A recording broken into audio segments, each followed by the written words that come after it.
જ્યારે જુલાઈમાં આ ફી વધારાની જાહેરાત કરવામાં આવી ત્યારબાદ ઘણા બધા પેરેન્ટ્સ એસોસિએશન છે તેઓ પણ મુલાકાત માટે પહોંચ્યા હતા। તેમણે પણ એ વાત કરી હતી કે ફી આટલા હદ સુધી ન વધવી જોઈએ। શું તેમની સાથે તમારો કોઈ સંપર્ક થયો અથવા તો જે તે વાલીઓ મળવાના છે તેમનો કોઈ તેમની સાથે સંપર્ક થયો તો ત્યારે એ જે તે સમયે રજૂઆત કરવા માટે પહોંચ્યા હતા ત્યારે કોઈ જોડાયું હતું તેમની સાથે અથવા તમારી વાતચીત કોઈ થઈ હોય? કારણ કે આમાં ઘણા સમયથી જ્યારે આની જાહેરાત કરવામાં આવી ત્યારથી જ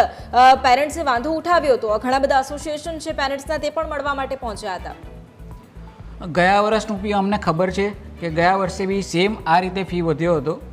અને ઘણા બધા વાલીઓએ અપોઝ કર્યો હતો, વિરોધ કર્યો હતો, મીડિયામાં આવ્યા હતા, સમાચારમાં આવ્યું હતું, ઘણા લોકોના ગ્રુપ બન્યા હતા, વાલી મંડળ ઘણા બધા વાલી મંડળ બી જોડાયા હતા અને એક સાથે મળીને બધાએ જે વિરોધ પ્રદર્શન કર્યું હતું એનો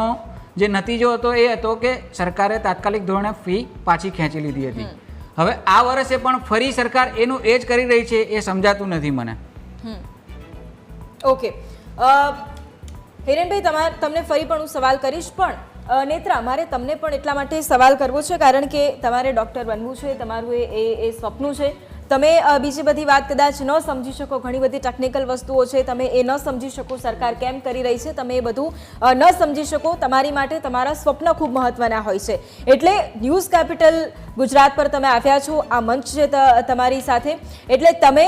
સરકારને સૌથી પહેલાં તો તમારી ઈચ્છા શું છે એક વિદ્યાર્થી તરીકે એ તમે આ માધ્યમથી આ મંચ પરથી તમે અત્યારે કહી શકો છો। એટલે ખુલીને તમારી જે ઈચ્છા છે, એક ડૉક્ટર બનવાની ઈચ્છા છે, એક સ્વપ્નની ઈચ્છા છે, પણ તમારી એ પણ ઈચ્છા છે કે માતા પિતા ઉપર એ વધારાનો ખર્ચ એ બોજ ન આવે, એટલે તમારા તરફથી સરકારને તમારી ઈચ્છા તમે અહીંયા ચોક્કસપણે કહેજો। હું કહું તો એઝ અ સ્ટુડન્ટ હું કહું કે અગર હું આટલા સારા માર્ક્સ લાવી છું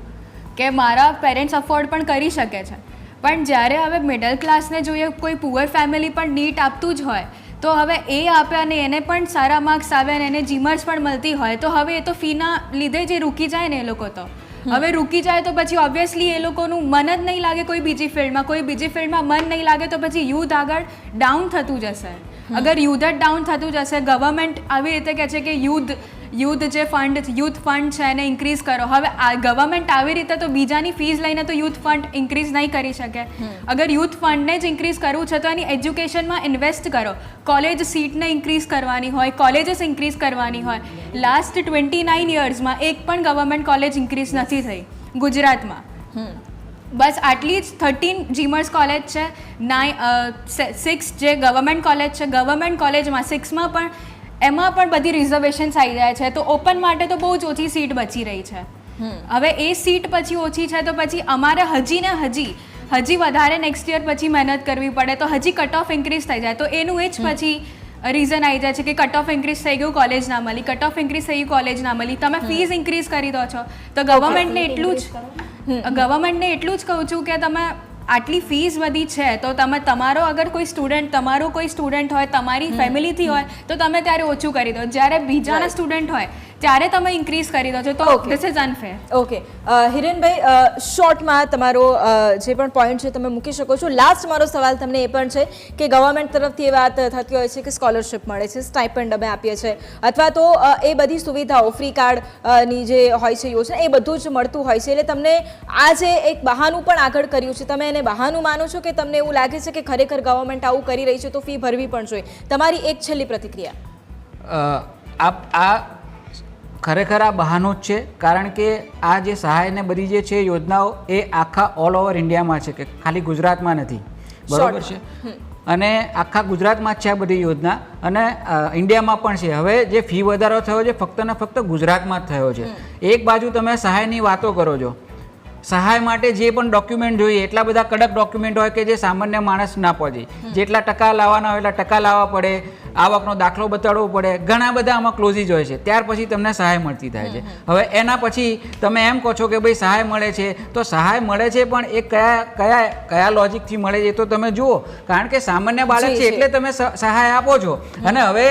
એ જ સામાન્ય બાળકને તમે સહાય આપીને બહાના કાઢીને પછી તમે 17 લાખ સુધી ફી ખેંચી જાઓ છો તો એક ગેરવ્યાજબી ગણાય છે। હવે બીજી તમને એક વસ્તુ કહું શોર્ટમાં કે એક સામાન્ય વ્યક્તિ કેવી રીતે ફી 4 વર્ષના કેટલા રૂપિયા થાય છે તમને કહું દઉં તો લગભગ મોટા મોટી તમે કોલેજનું તમે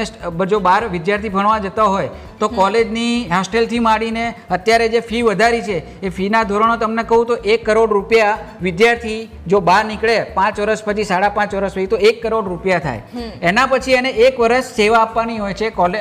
જ્યાં પણ ગવર્મેન્ટ મૂકે ત્યાં એને સેવા આપવાની હોય છે. હવે આ 1 કરોડ રૂપિયા સાહેબ બેંકમાં બી મૂકે ને તો બી એને ડોક્ટર બનવાની જરૂર નથી, એટલા બધા રૂપિયા એ કરી શકે છે. બિલકુલ હિરેનભાઈ, આપણી પાસે સમયનો અભાવ છે એટલા માટે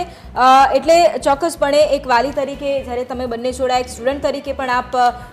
નેત્રા જોડાયા છો, એટલે સ્વાભાવિક રીતે અપેક્ષાઓ હોય કે વહેલામાં વહેલી તકે આનું નિરાકરણ આવે. તમે અત્યારે આવેદનપત્ર પાઠવવા માટે પણ આપ જવાના છો. હા, એટલે આપ જવાના છો તેના માટે પણ ચોક્કસપણે એની પણ અપડેટ્સ અમે તમારી પાસેથી મેળવીશું. તમને ત્યાં શું જવાબ મળ્યો અથવા તમારી બેઠક થવાની છે, આગળ શું રણનીતિ છે તેના વિશે પણ ચોક્કસપણે આપણે અપડેટ્સ મેળવતા રહીશું કે જેથી કરીને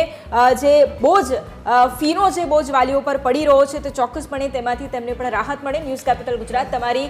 સાથે છે. ફરી એક વખત એક સ્ટુડન્ટ સાથે, એક માતા પિતા સાથે પણ ન્યૂઝ કેપિટલ ગુજરાત છે, એટલે ચોક્કસપણે તમારો અવાજ પણ અમે ઉઠાવતા રહીશું. આપ ત્રણે અમારી સાથે જોડાયા, આપ ત્રણેનો ખૂબ ખૂબ ધન્યવાદ. અને સમાચારની અપડેટ્સ